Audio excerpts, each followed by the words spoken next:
Good morning children. Today we will study about the self-help group. Self-help groups. Self-help group comprised of small number of people. Small number of people make a group that is called the small help group. These are basically the poor people. Like 15 or 20 members. So 15 or 20 members can come together and make a group. The members pool their savings. So whatever saving these people are doing, they will make together or get together all these savings, nearly 15 to 20 members. The collection is then utilized to lend small amounts to money which may be required by any of the members. And if out of 15 or 20 members, if any member want to get or is in need of the money, that collected money will be given to the particular member in the form of loan. The group charges interest on the loans, and what will happen? The group will charge interest on that loans. The arrangement of the loan through SHG is also known as microfinance. This type of process, this type of mechanism is also known as microfinance, because the small number of loan is involved in it, because a very small amount of loan is involved in it. So what is HSG? HSG is a small group of people, say 15 to 20 members, who are in need of money. They collect the money together, and then the member who is in need of the money, they give the money to that member and charge the interest from him.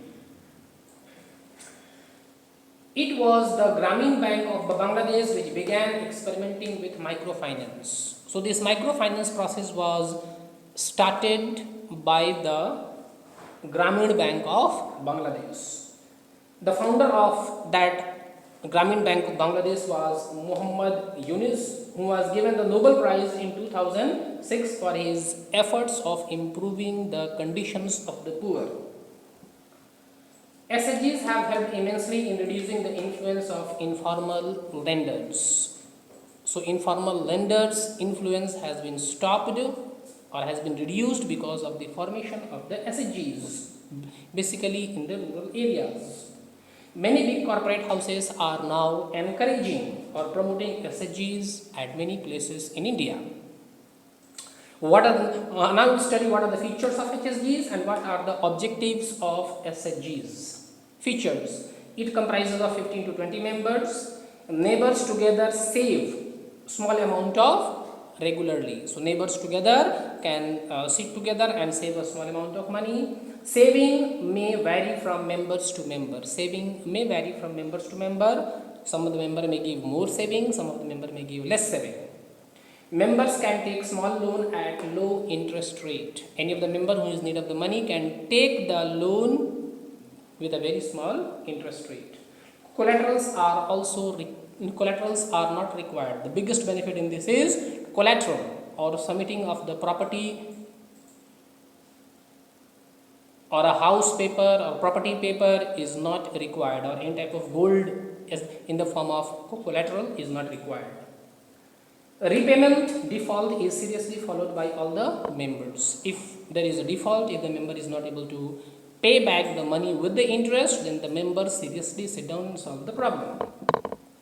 Now, the next topic is objectives of the SHGs. The first objective is to create a facility that will cater to the credit needs of the very poor section. Very poor section people like farmers, small businessmen, they are always in need of money. To fulfill their needs, HSG is very, very important.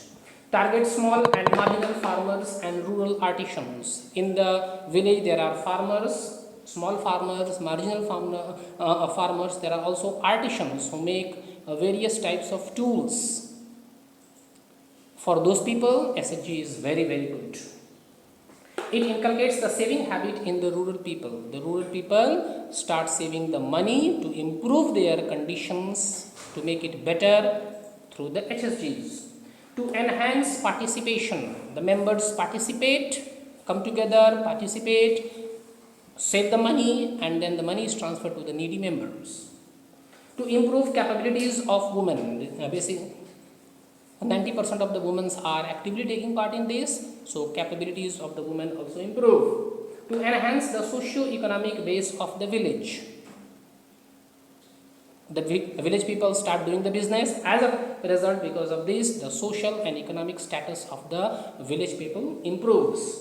To encourage entrepreneurship in village, because of this, the village people also become entrepreneur. They take the money, they take the loans, do the business, and some of the people become very good entrepreneurs.